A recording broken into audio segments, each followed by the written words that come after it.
ዘርፉ እንደ ሰይጣን ከመታየት አልፎ ለዚህ መብቃቱ እጅግ በጣም አስደሳች ነገር ነው። ወደ ኋላ ስናይ አሁን አዲስ አበባ ዩኒቨርሲቲ ሌሎችም ዩኒቨርሲቲዎች እዚህ የደረሱት የት ላይ ተምረው ነው ካል ዛፍ ስር ሲማሩ።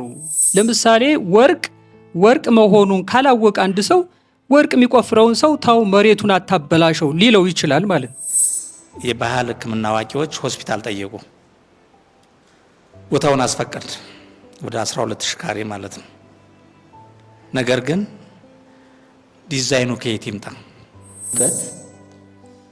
ወይም ጥበብ የነበራቸው ሊቃውንት እንደ ሀገር ተቀባይነትም አልነበራቸው።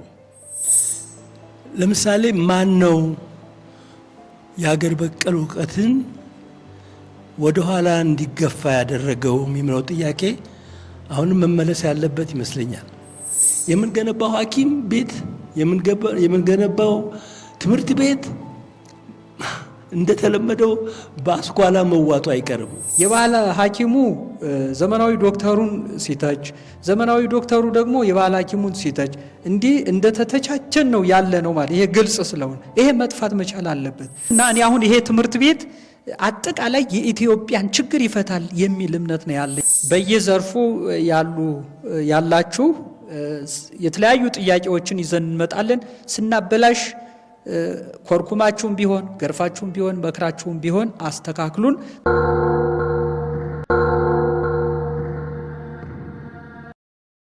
በፕሮግራማችን መርሃ ግብር መሰረት አሁን በቀጥታ የእንኳን ደህና መጣችሁ መልእክት አስተላልፈው የዕለቱንም የክብር እንግዳ የሆኑትን አቶ ኃይለሥላሴን ገብረ ሚካኤል እንዲጋብዙልን መሪጌታ መንግስቱ ደስታ የማህበሩን ፕሬዝዳንት ወደ ታላቁ መድረክ በክብር ከፍ ባለ ሞራል በአክብሮት ጋብዙልን። በማህበራችን ስም መልእክት የምናስተላልፍበት አጋጣሚ በማግኘቴ ደስታዬን መግለጽ እፈልጋለሁ። የባህል ሕክምና በኢትዮጵያ ብዙ ሺህ ዓመታት ስራ ላይ ሲውል የኖረ የጤና አገልግሎት ስርዓት ነው። ይህ ስርዓት በተፈጥሮ መድኃኒቶች፣ መንፈሳዊ፣ በባህላዊ ሕክምና፣ በወሊድ እርዳታ እና በተለያዩ የአካባቢ እውቀቶች ላይ የተመሰረተ ነው።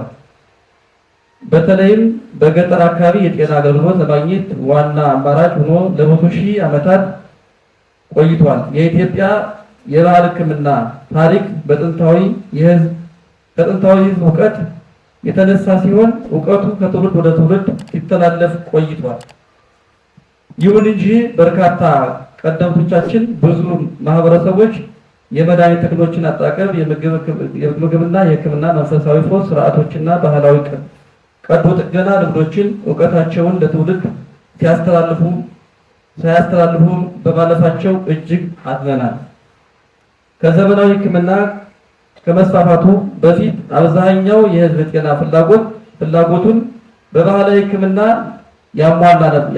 ያሟላ ነበር እንደሆነ እንደ ኮሶ፣ ጤና አዳም፣ ዳማከሲ፣ ጥድ፣ ዕጣን እና ከርቤ ያሉትን ተክሎች በሕክምና በስፋት ተጠቅመዋል። የባህል ሕክምናው ለብዙ ህዝብ ቀላል ተደራሽነት አለው። ከአካባቢ ሀብቶች የሚዘጋጅ በመሆኑ ወጪው ዝቅተኛ ነው። የባህል ሕክምናው የባህል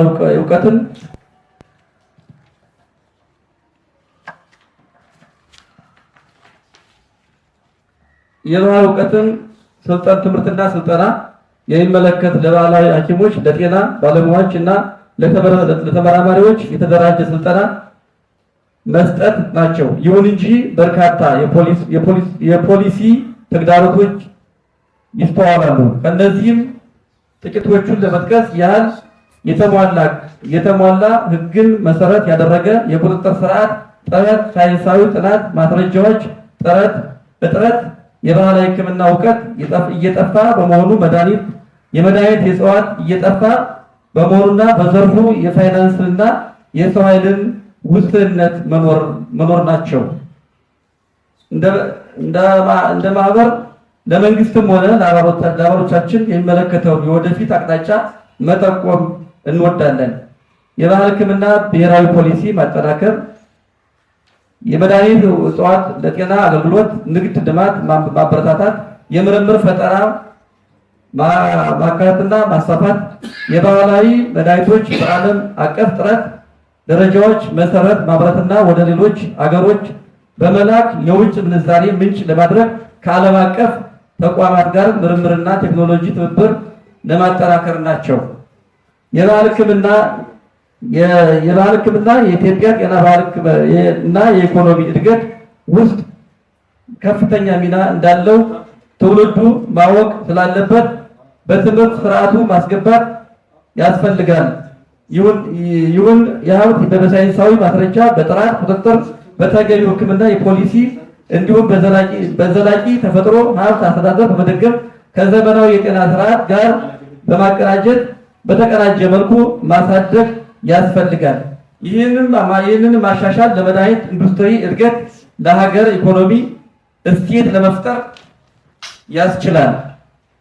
ስለሆነም መንግስታዊም ሆነ መንግስታዊ ያልሆኑ መስሪያ ቤቶች በቅንጅት ለመስራት እጅግ አስፈላጊ በመሆኑ በማህበራችን ስም በማቅረብ በጋራ ለመስራት እጃችሁን እንድትዘረጉልን አደራ እላለሁ።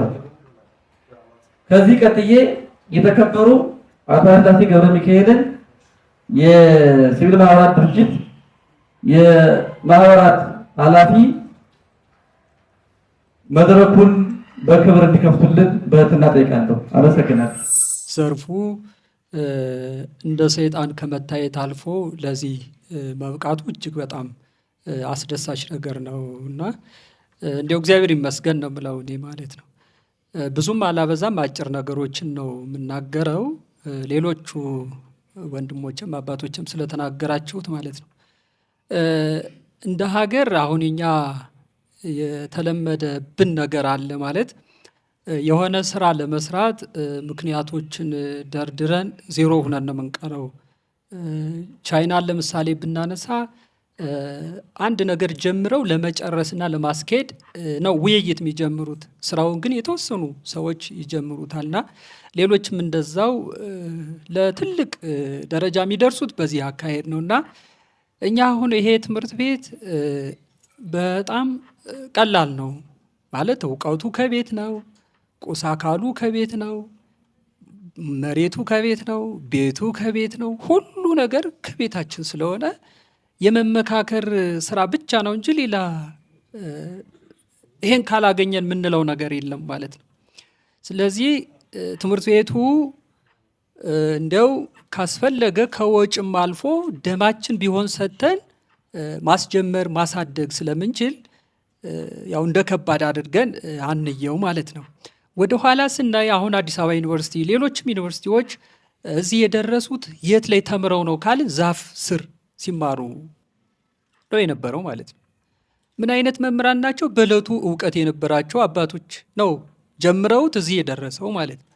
ስለዚህ እንኳን በጣም እጅግ ትልልቅ መምህራን ከጎናችን እያሉ ምንም የሚያሰጋን ነገር የለም ነው። ሌላው ነገር አሁን በመንግስት ደረጃም ይሄ ድጋፍ አይደረግም ምናምን የሚሉ ነገሮች አሉ። አሁን ቅድም ጋሽ ዳዊት ያነሱት ሀሳብ አለ ማለት እኛም አናውቀውም። ትምህርት ቤቱ ከተከፈተ ቀን እንኳ ስራ ብንሆን ሌሊት ምሽት መጠን እንማራለን። ከዚህ በላይ ሌላ ምን እንፈልጋለን? ካላወቀ አንድ ሰው ሊደግፈው አይችልም። ለምሳሌ ወርቅ መሆኑን ካላወቀ አንድ ሰው ወርቅ የሚቆፍረውን ሰው ታው መሬቱን አታበላሸው ሊለው ይችላል ማለት ሊያስቆመውም ይችላል፣ ስለ ወርቅ ባህሪ ካላወቀ ማለት። ስለዚህ አሁን ይሄ የኛ ውስጣዊ ነገሮች አሉ ማለት እነሱን ነገር ማስተካከል ነው ትልቁ የስራ ድርሻችን። ይሄ አሁን መተቻቸት፣ መናናቅ እንዲሁ እኔ እንደውም ዛሬ አስቤ የነበረው መተቻቸት መናናቅ ይቅር በሽታ ይቀበር የሚል ታላቅ መሪ ቃል ይዘን ብንጓዝ የሚል ነው ሀሳብ ይዤ የነበረው ማለት። ስለዚህ አሁን የኛ ወደ ኋላ ያስቀረን እኛው በእኛ አንዋደድም ማለት ነው። እሱን ማስወገድ ይኖርብናል።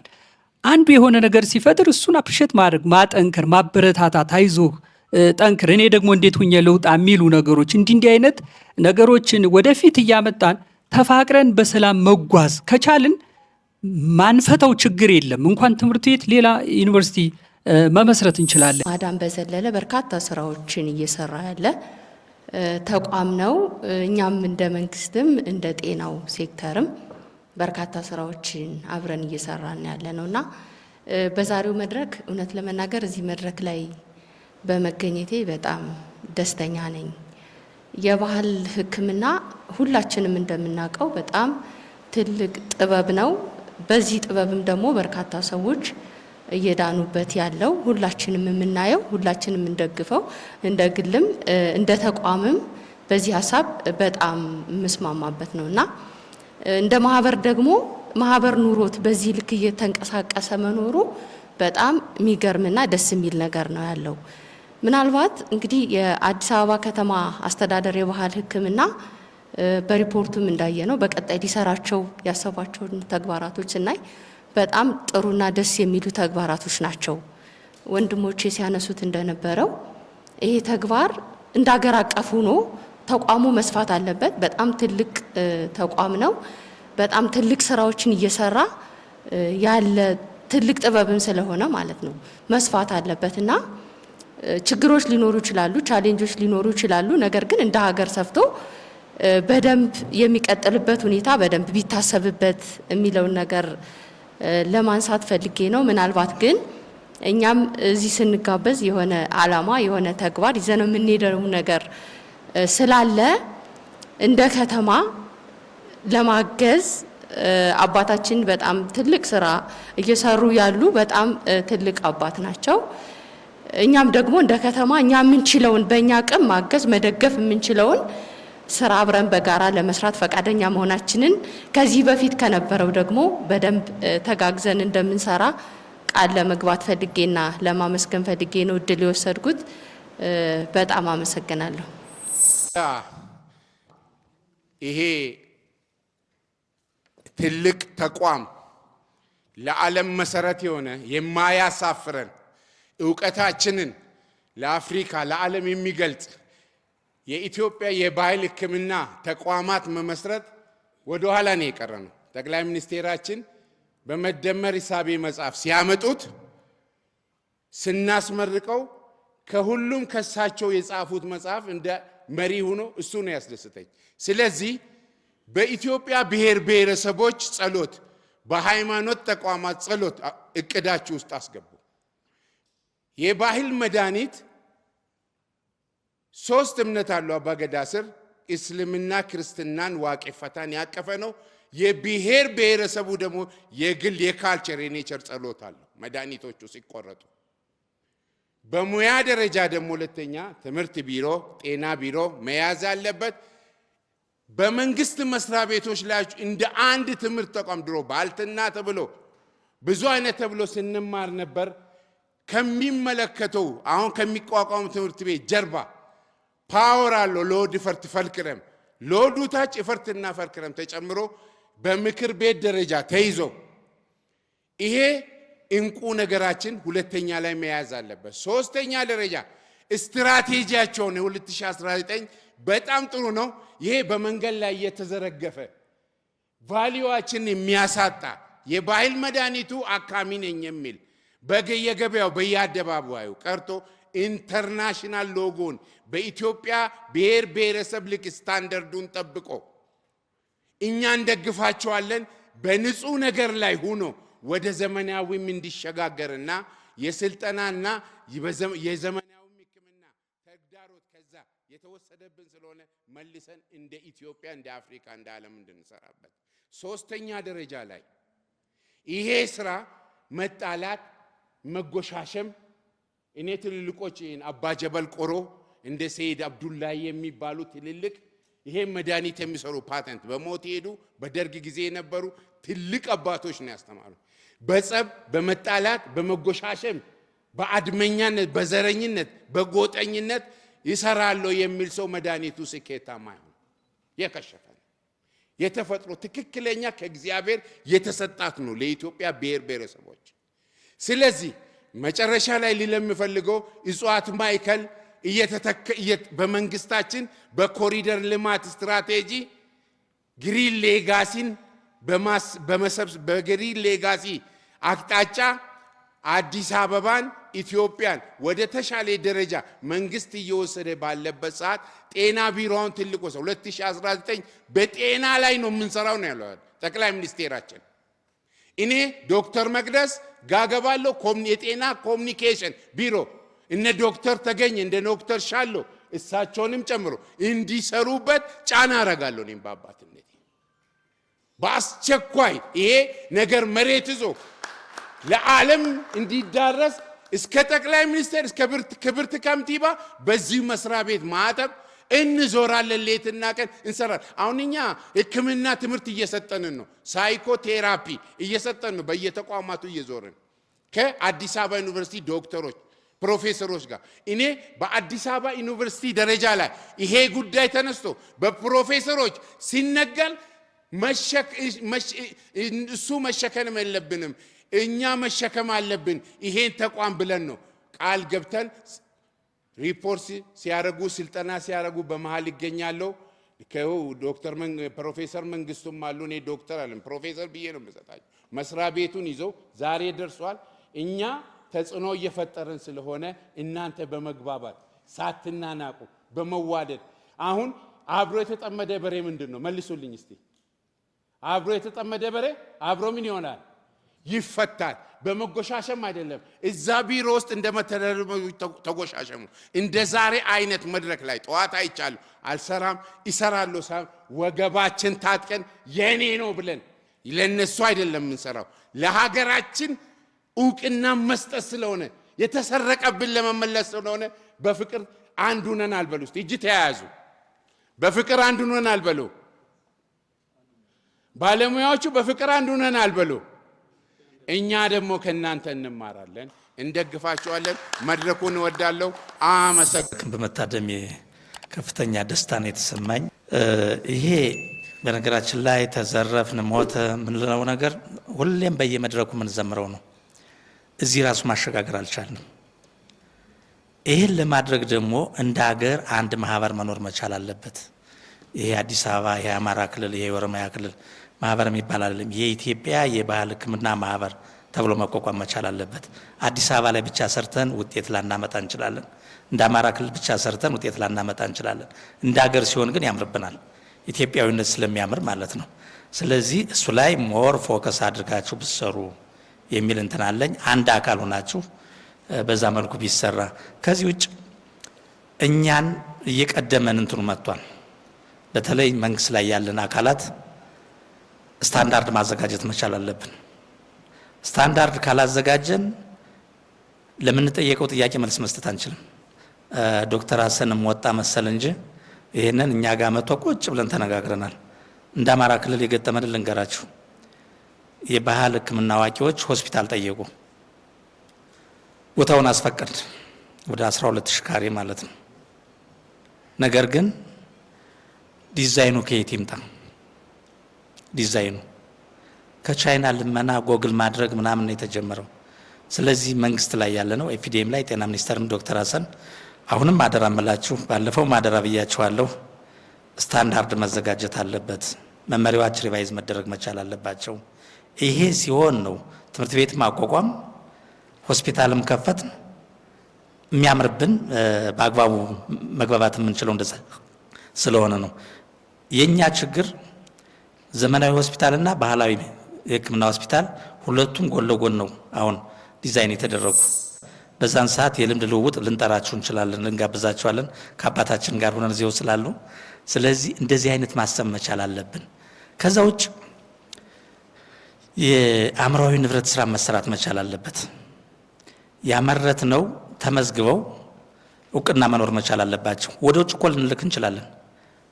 የውጭ ዓለም እኮ አሽጎ በዶላር ይልክልናል። እኛ ደግሞ እውቅና ካለ ከዚህ ወደ ውጭ መላክ እንችላለን። እንደዚህ አይነት ስራ መሰራት መቻል አለበት። አሶሲዬሽኑ ብቻ አይደለም፣ እናንተን እየጠየቁ አይደለም፣ ራሳችን ነው ወደ ኋላ መጠየቅ ያለብን። ስለዚህ በጋራ መስራት፣ መተባበር፣ መተጋገዝ ይጠይቃል። ይሄ አንድ እርምታ ነው፣ አንድ እርምጃ ነው። በዛ መልኩ እየተጋገዝን ከሄድ ሁሉም ባለቤት ነው። ለዚህ እንትን ለከሌ የሚባል ነገር የለም።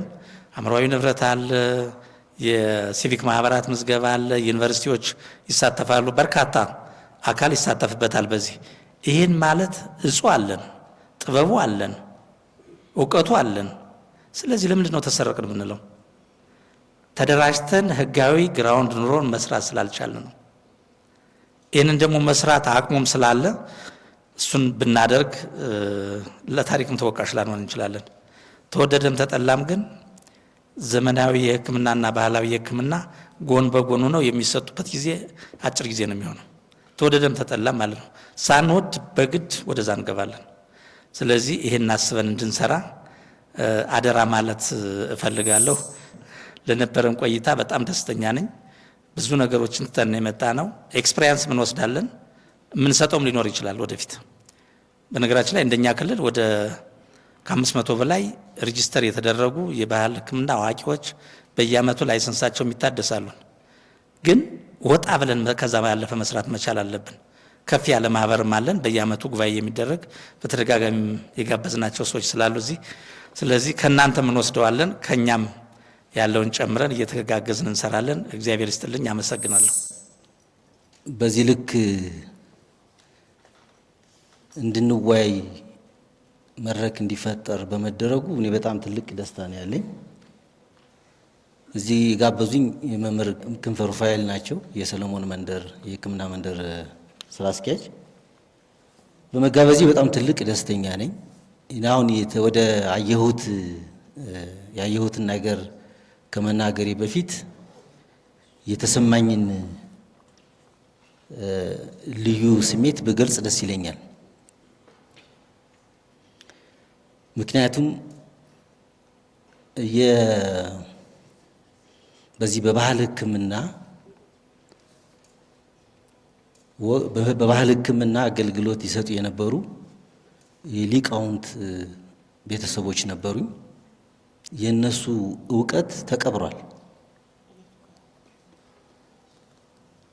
የሊቃውንት ዕውቀት ተቀብሯል። ያ በዚህ ልክ የባህል ሕክምና በይፋ ወጥቶ ማህበር ተመስርቶ ውይይት ኮንፈረንስ መካሄዱ ለኔ እጅግ ትልቅ ደስታን የተሰማኝ።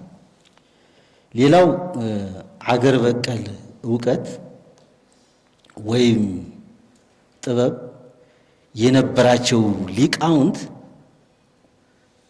እንደ ሀገር ተቀባይነትም አልነበራቸው ከዚህ በፊት ማለት ነው።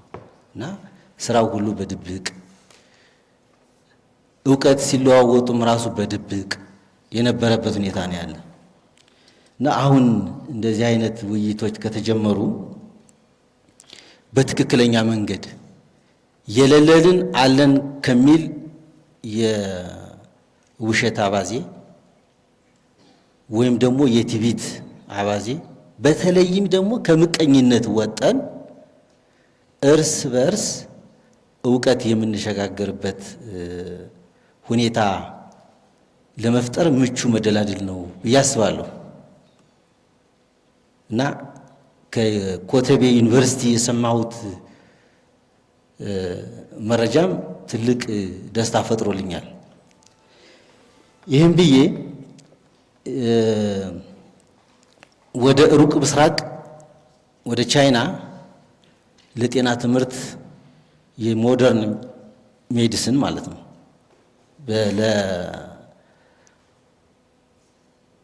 የኛን ሀገር ዕውቀት ሳይሆን የሞደርን ሜዲሲን የሕክምና ሙያ ለመማር ወደ ቻይና ሀገር አቅንቼ ነበር እና እዛ ሳየው የሞደርን የሕክምና አገልግሎት መስጫ ተቋምም የትራዲሽናል ሆስፒታሎችም በመንግስት መሳ ለመሳ ጎን ለጎን ነው የሚሰጡ። ጎን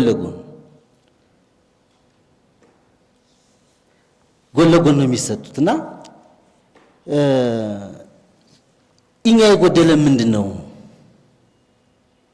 እኛ የጎደለን ትልቁ ነገር ምንድን ነው? የእኛን ሀገር ዕውቀት ጥለን የራሳችንን ጥለን የምዕራባውያንን ዕውቀት አንጠልጥለን እየሄድን ነው፣ በደንብ ያልተሻገር ነው የሚል ቁጭት አደረብኝ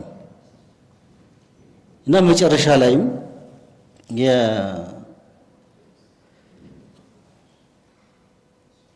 የዩኒቨርሲቲ ትምህርቴን 2 ዓመት ከተማርኩ በኋላ መጨረሻ ላይ ለ10 ተማሪ የስኮላርሺፕ ለ15 ቀን ትሬኒንግ ተሰጠን።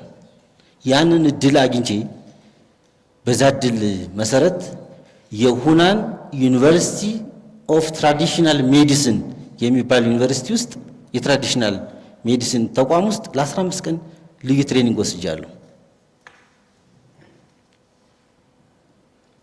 እነሱ የራሳቸውን ዕውቀት አልጣሉ። እኔ እንኳን ራሱ ይሄንን ማድረግ ይችላል ብዬ መናገር አልፈልግም። ለምን? ትክክለኛ ዕውቀት ትራንስፎርም ስላልተደረገ። ሁናን ዩኒቨርሲቲ ኦፍ ትራዲሽናል ሜዲሲን ከዲፕሎማ ጀምሮ በተለያዩ ዘርፎች እስከ ፕሮፌሰርነት ድረስ በትራዲሽናል ሜዲሲን ዕውቀት ልውውጥ ይደረጋል። ዕውቀት ትራንስፎርም ይደረጋል። ይህን ሙያ ወደውት አፍቅረውት የሚገቡ ተማሪዎች አሉ። እነዚህ ተማሪዎች ሲያልቁ ሲጨርሱ ምንድነው የሚሆነው? ወደ ትራዲሽናል ሆስፒታል ነው የሚገቡ። እዛውም ደግሞ መምህር ሆነው ይቀራሉ። እዛ ዩኒቨርሲቲ ውስጥ ትልቅ የሪሰርች ማዕከል አለ። አሁን እናንተ ቅድም ስታነሱት ደስ ያለኝ ነገር ሞር የተንጠለጠለው እጽዋት ላይ ብቻ ነው። የትራዲሽናል ሜዲሲን እጽዋት ላይ ብቻ የተንጠለጠለ አይደለም። ከእንስሳትም መድኃኒት ይቀመማል፣ ይዘጋጃል። ያን ሁሉ ያካተተ ተቋም መገንባት ከተቻለ እውነትም በትክክል ስታንዳርድ ወጥቶ በየቦታው የማይችሉትን 80 በሽታ መድኃኒት ይሰጣለሁ ብለው በድፍረት የሚናገሩ ሰዎችን ሁሉ እናስቆማለን። ይህን ስራ መስራት እንችላለን የሚል እምነት ነው ያለኝ እና የተያዘው ጅምር በጣም ትልቅ ተስፋ ሰጪ ነው ብዬ ለመናገር እፈልጋለሁ። አሁን ግን አሁን ከኔ ቀደም ብለው የመንግስት አካላት መልስ የሰጡበት አግባብ አለ። መሆን የሚችለውን አሁን በሀገራችን ተጨባጭ ሁኔታ ያለውን መዋቅራዊ ይዘት በተመለከተ መልኩ ነው መልስ እየተሰጠ ያለው። ማሰብ ካለብን ማሰብ ያለብን ጠለቅ ብለን ይሄንን እንዴት ማዘመን እንችላለን ወደሚል ወደ ኮሚትመንት መግባት መቻል አለብን። የግሉ ዘርፍ በዚህ ሙያ ማሰልጠን ማስተማር እፈልጋለሁ ሲል ያው ለመተጋገዝ የተደረገው ነገር በጣም ጥሩ ነው፣ ቆንጆ ነው። ግን ከመድረክ ውይይት ባለፈ ባሻገር መሬት ሊነካ የሚችል ስራ ብንሰራ የተሻለ ውጤት ላይ እንደርሳለን። ትልቅ አቅም ትልቅ ውጤት ነው ያለ። ቻይና አገር መጀመሪያ ሰው ሲታመም ወደ ትራዲሽናል ሕክምና ተቋም ነው የሚሄዱት። ለምንድን ነው ሰው ያንን መርጦ መጀመሪያ የሚሄደው? አንደኛ ወጪው ቀናሽ ነው፣ ወጪው ቀላል ነው። በቀላሉ መታከም ይችላሉ። መድኃኒቱን እዛው ማግኘት ይችላሉ። ያንን ዘርፍም ደግሞ አገልግሎቱን በመወሰዳቸው በግልጽ በመወሰዳቸው አገልግሎቱ እያደገ እየተጠናከረ ይሄዳል ማለት ነው እና ለኢንዲጂነስ ኖሌጅ ትልቅ ትኩረት ልንሰጠው ይገባል የሚል ሐሳብ ነው ያለኝ። እኔ ዛሬ በመገኘቴና በመሳተፌ በጣም እጅግ እድለኛ ነኝ። ለዚህ ማህበርም ተባባሪ አባል ሆኜ ወይም ደግሞ ደጋፊ አባል ሆኜ ብቀጥል ደስተኛ ነኝ። ወራዊ መዋጮ እያወጣሁ ማለት ነው። አመሰግናለሁ። በዚህ ስብሰባ ላይ እንድገኝ በመደረጌ በጣም ነው ክብር የተሰማኝ። አንድ ሁለት ነጥቦች ግን ማንሳት እንፈልገው ለዚህ የሀገር በቀል እውቀትም ሆነ የመድኃኒት ስርዓት ሳናስወግድ ወይም ለሱ መፍትሄ ሳንሰጥ አሁን በላዩ ላይ የምንደርበው መፍትሄ እኔ አሁንም በችግር ውስጥ ያለ ነው የሚመስለኝ። ለምሳሌ ማን ነው የሀገር በቀል እውቀትን ወደ ኋላ እንዲገፋ ያደረገው የሚለው ጥያቄ አሁንም መመለስ ያለበት ይመስለኛል።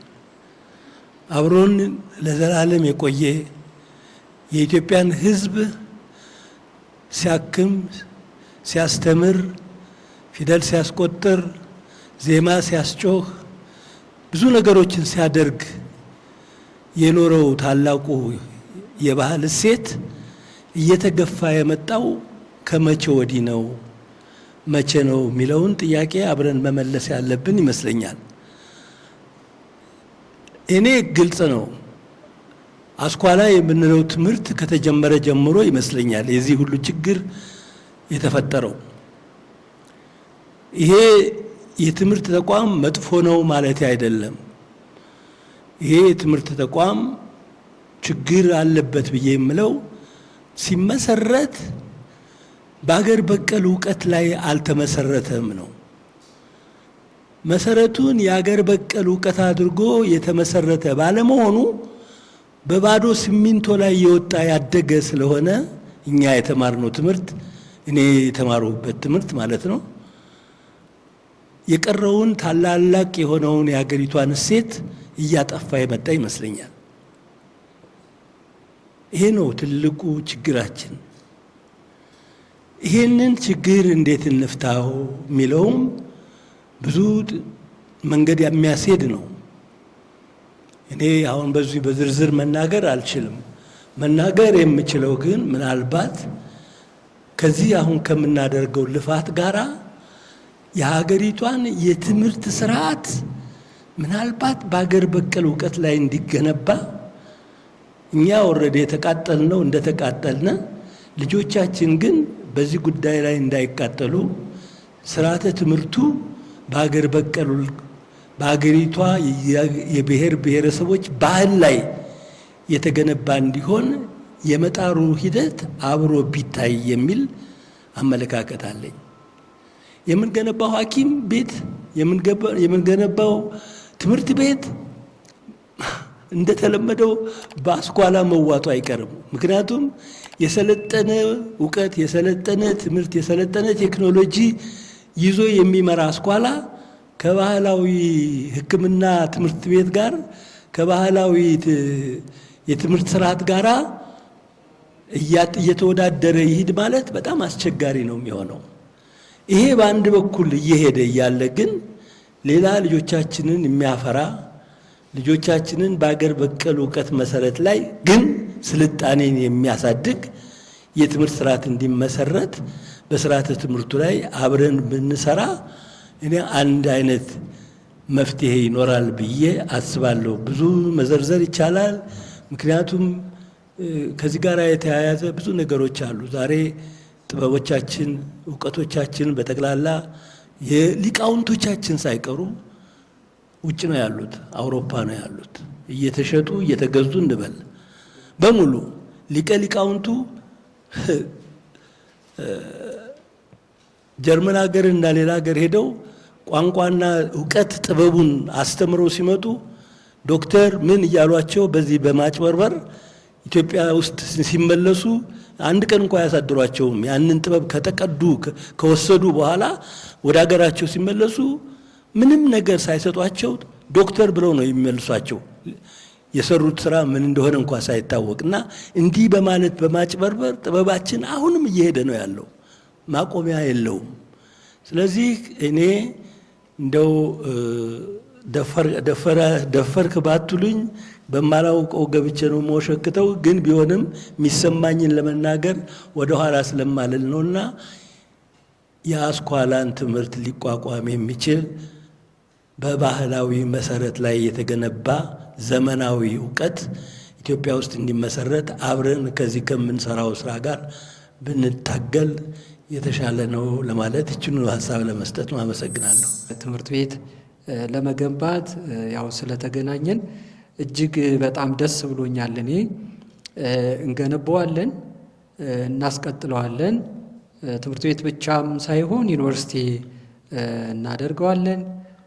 የባህል ሕክምና ትምህርት ቤት ብቻም ሳይሆን የባህል ሕክምና ልዩ ሆስፒታል ከሀገር ውጭ ያሉ ህዝቦች ሪፈር ተጽፎላቸው ወደ ኢትዮጵያ የባህል ሕክምና ሆስፒታል መጥተው የሚታከሙበት ሆስፒታል እንደምናደርግ ፍጹም እምነት አለኝ። እናደርገዋለን ማለት ነው።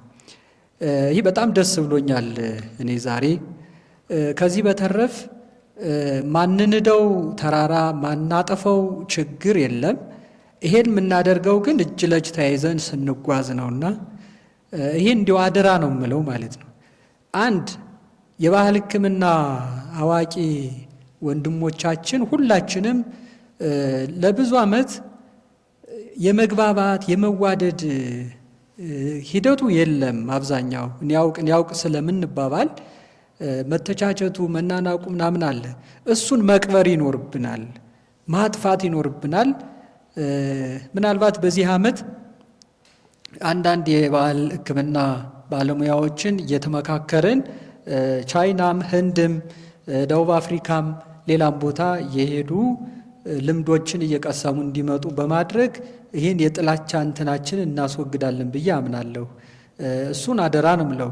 ሌላው ደግሞ በባህል ሕክምናና በዘመናዊ ሆስፒታል የሕክምና ባለሙያዎች መካከል ላይ ብዙ ጥሩ ያልሆነ ግንኙነት ስላለ እሱን ማስወገድ መቻል ይኖርብናል። እኔ እንደውም ቀጣይ አሁን ተመካክረን ማድረግ ያለብን ነገር የሚሆነው ከየሆስፒታሉ የሚሰሩ ዶክተሮች የተወሰኑ ከየእምነት ተቋማት ያሉትንም እንዲሁ የተወሰኑ ፒክ አድርገን የወንድማማች የምክክር መርሃ ግብር አዘጋጅተን ችግሮችን ብንቀርፍ የሚል ሀሳብ አለኝ። የባህል ሐኪሙ ዘመናዊ ዶክተሩን ሲተች፣ ዘመናዊ ዶክተሩ ደግሞ የባህል ሐኪሙን ሲተች እንዲህ እንደተተቻቸን ነው ያለ ነው ማለት ይሄ ግልጽ ስለሆነ ይሄ መጥፋት መቻል አለበት። ዘመናዊ ሕክምናው ለባህል ሕክምናው መሰረታዊ ነው። ባህል ሕክምናው ለዘመናዊ ሕክምናው ደግሞ እናት ነው፣ ወልዶ የሰጠ ስለሆነ ትልቅ ቦታ ልንሰጠው ይገባል ማለት ነው እና ሁላችሁም የስራ ዘርፋችሁ ያላችሁ አይምሯችሁ ውስጥ አስቀምጣችሁት ይሄን ችግር እንፍታ ነው።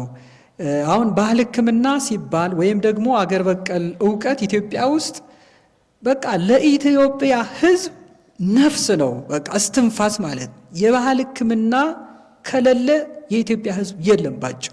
ምናልባት የሚመስለን ቅጠሏ ተዘጋጅታ ስሯ ተቀምማ የሚሰጠውን ነው በአይናችን የምናስበው አይደለም።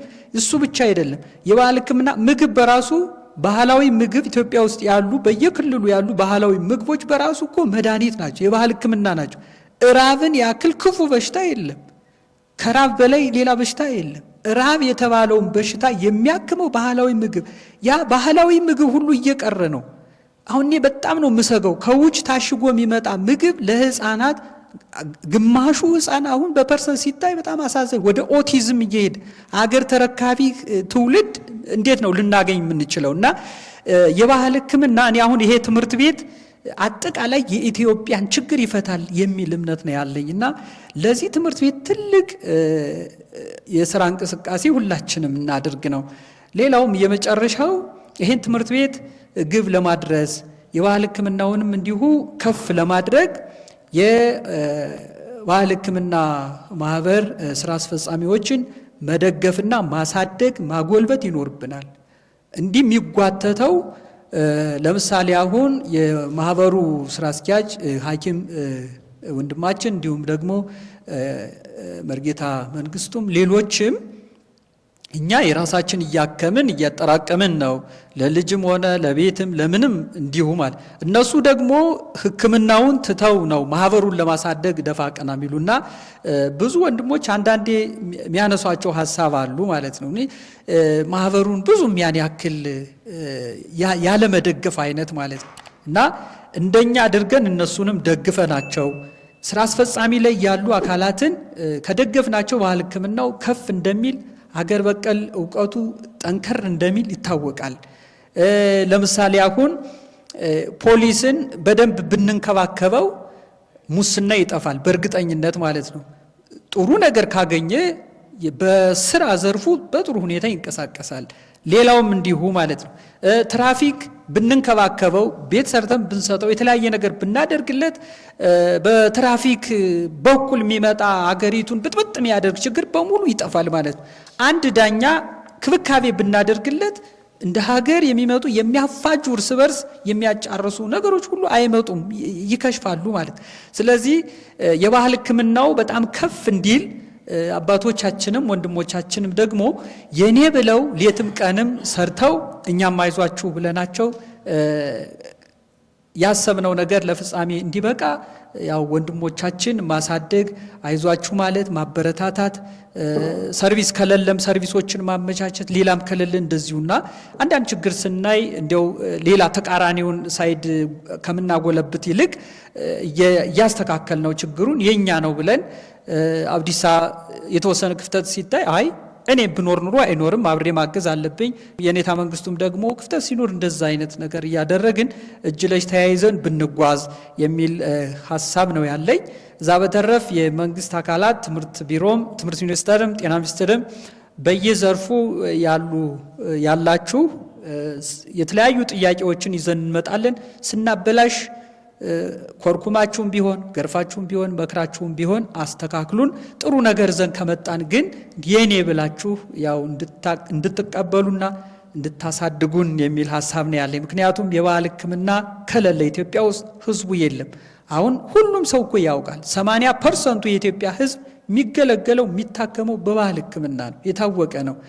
ጤና ሚኒስቴር የሚያጠናው ጥናት ስለሆነ ማለት ስለዚህ 80% ይሄን ያክል የሚገለገል ከሆነ ይህ የባህል ሕክምና ማደግ ግዴታ ነው ማለት ነው። እሱን እንድናደርግ ነው። አመሰግናለሁ።